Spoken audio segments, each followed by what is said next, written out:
Hello everyone, welcome to mister original. So ఇప్పుడు మనం చేయబోయే టాపిక్ ఏంటంటే వీడియోలో పార్ట్ జూమ్ చేసి మనం వీడియో ప్లే చేయడం. సో ఒకసారి చూడండి, అది ఎలా నా ట్రిక్ చెప్తా. దానికంటే ముందు ఒకసారి వీడియో చూడండి. సో ఇక్కడ షైన్ అయ్యే పార్ట్ అనేది మాత్రం ఇదే ప్లేస్లో ఉంది, కానీ అదంతా స్ప్రెడ్ చేస్తుంది. కానీ నాకు అలా వద్దు, ఇది కొంచెం ముందుకు వచ్చి స్ప్రెడ్ చేయాలి, జూమ్ అయ్యి స్ప్రెడ్ చేయాలి. దాని కొరకు ఏం చేద్దామంటే, సో వీడియో సెలెక్ట్ చేసి పెట్టుకోండి, ఎఫెక్ట్ కంట్రోల్స్, వీడియో సెలెక్ట్ అవ్వలేదు వాళ్ళకి. సో ఇప్పుడు ఈ పాపప్ వచ్చింది కదా, దీంట్లో అన్ని సెట్టింగ్స్ ఉంటాయి.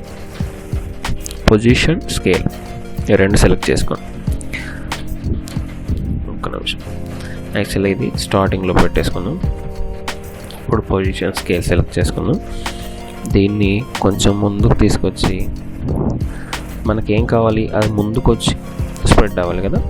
సో దాని కొరకు దీన్ని జూమ్ చేస్తున్నా. జూమ్ చేసా, కొంచెం పొజిషన్ మిడిల్లో పెట్టుకుందాం. ఇంకా జూమ్ చేస్తున్నా.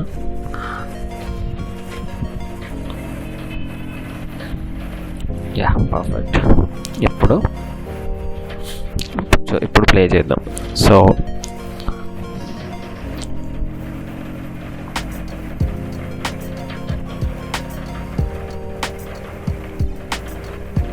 చూసారు కదా ఎంత జూమ్ అయిందో. సో అలానే నేను వీడియోలో ఉన్నది జూమ్ చేసుకోవాలంటే వీడియో సెలెక్ట్ చేసి ఎఫెక్ట్ కంట్రోల్కి వచ్చి పొజిషన్, స్కేల్ రెండు చేంజ్ చేసుకుంటే సెట్ అయిపోతుంది.